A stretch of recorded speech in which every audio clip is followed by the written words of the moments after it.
Welcome back to my channel. আশা করি বন্ধুরা তোমরা সবাই খুব ভালো আছো আর আমরাও খুব ভালো আছি। আজকে তোমাদের জন্য নিয়ে চলে এসেছি আমি একটা সুন্দর সিঙ্গারা রেসিপি। আর সিঙ্গারা তো আমরা সারা বছরই পেয়ে থাকি, বিশেষ করে শীতকালে সিঙ্গারাটা হয় বেশি বাড়িতে তৈরি। অন্য সময় আমরা দোকানে কিনি সিঙ্গারাটা খাই।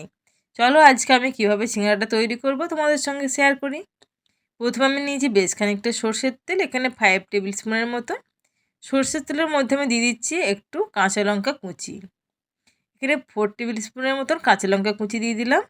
আর দিয়ে দিচ্ছি অল্প একটু 5 ফোড়ন আর অল্প একটু হলুদ।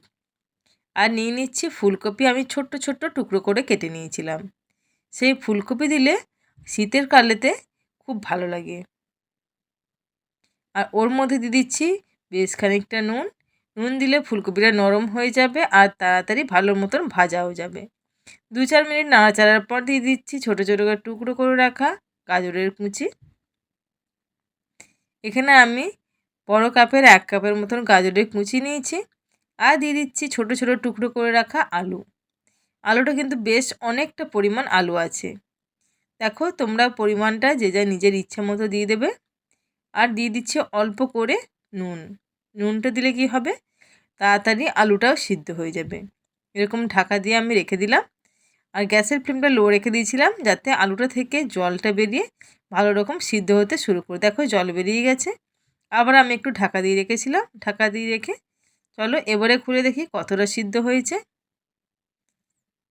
দেখো পুরোপুরি সিদ্ধ হয় না, তাই আমি আরও একটু নুন দিলাম। দেখলাম নুনটা কিন্তু এখনও প্রয়োজন। চলো এইভাবে আমি ঢাকা দিয়ে 5 থেকে 10 মিনিটের মতো রান্না করে নেব। চলো ঢাকনা খোলা হয়ে গেল। এবারে মনে হচ্ছে যে গাজর আর আলুটা ভালো মতনই সিদ্ধ হয়ে যাবে।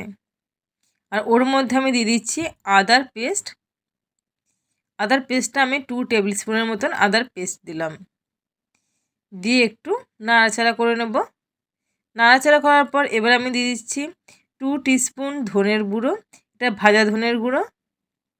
আর দিয়ে দিচ্ছি ভাজা জিরের গুঁড়ো। ব্যাস, আর দিচ্ছি চিলি ফ্লেক্স, এটা কিন্তু খুব প্রয়োজন। কাঁচা লঙ্কা স্বাদ দিলেও তার সঙ্গে কিন্তু শুকনো লঙ্কার একটু গুঁড়ো দিলে খুবই ভালো হয় খেতে। চলো এবারে আমি ওর মধ্যে ভালো মতন করে সব কিছু মিশিয়ে দেব, যাতে আলু গাজর আর ফুলকপির সঙ্গে পুরো মশলাটা মিশে যায়। সমস্ত কিছু ভালো মতন করে নাড়াচাড়া করে মিশিয়ে নিই, যাতে পুরো মশলাটা ভালো মতন করে তৈরি হয়ে যায়। এর মধ্যে এখনও স্পেশাল কিছু জিনিস দেওয়া বাকি আছে। দিয়ে দিলাম মটরশুঁটি আর দিয়ে দিচ্ছি নারকেলের কুচি। এগুলো কিন্তু সিঙ্গারাতে মাস্ট লাগবেই। আর লাগে ভাজা বাদাম। মটরশুঁটি, নারকেল আর যদি বাদাম না দেওয়া হয় একদম অসম্পূর্ণ থেকে যাবে। তার সঙ্গে ধনেপাতা। চলো এবারে এইগুলো দিয়ে ভালো মতন করে আমি একটু নাড়াচাড়া করে নেব। 2-4 মিনিট গ্যাসের ফ্লেমটা লো রেখে নাড়াচাড়া করলেই ব্যাস হয়ে গেল। আর ওর মধ্যে আমি অল্প একটু চিনি দিয়ে দিলাম। আর দিয়ে দিলাম অল্প একটু কসুরি মেথি আর শাহি গরম মশলা।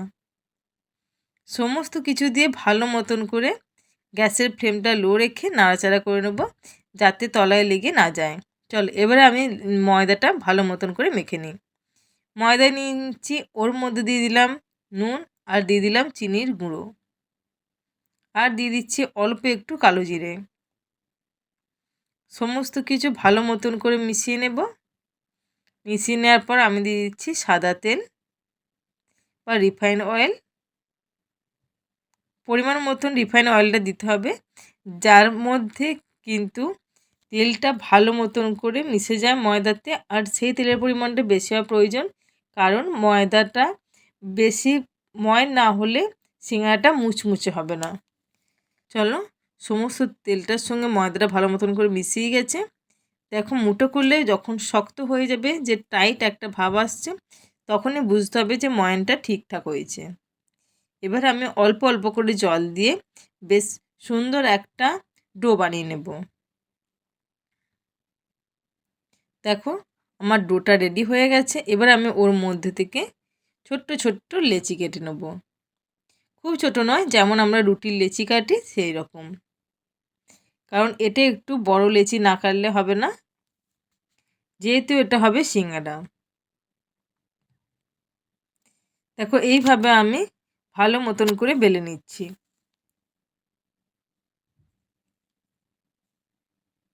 ব্যাস বেলা হয়ে গেছে।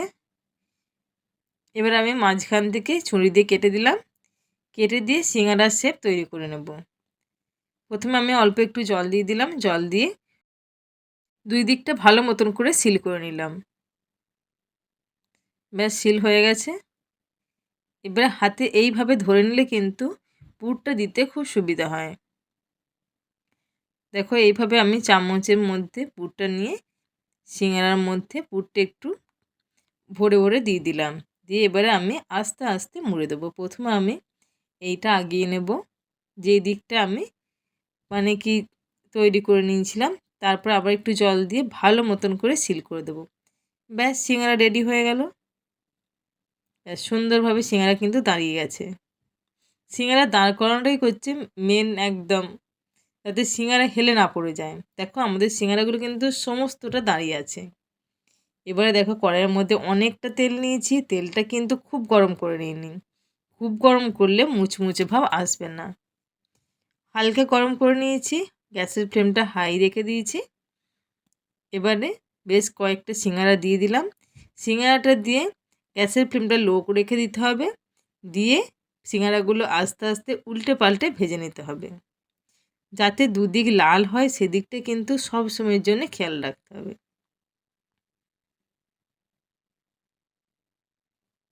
দেখো কালারটা পুরো একদম লাল হয়ে গেছে, যেমন আমরা দোকানের সিঙ্গারা কিনে খাই। এবার আমি তেলটা একটু নাড়িয়ে নিলাম, দিয়ে একটা টিস্যু পেপারের মধ্যে আমি সিঙ্গারাগুলো তুলে নেব। এইভাবে আমি সমস্ত সিঙ্গারাগুলো একই রকমভাবে ভেজে নেব। বাড়িতে তৈরি করলে সাইজটা কিন্তু ছোট হয়, আর দোকানে করলে সাইজটা কিন্তু বেশ বড় হয়। আর বাড়িতে তৈরি করা সিঙ্গারা কিন্তু স্বাদ হয় অপূর্ব সুন্দর, একদম দোকানের মতন। আমাদের তো সিঙ্গারা তৈরি প্রায় কমপ্লিট হয়েই গেল।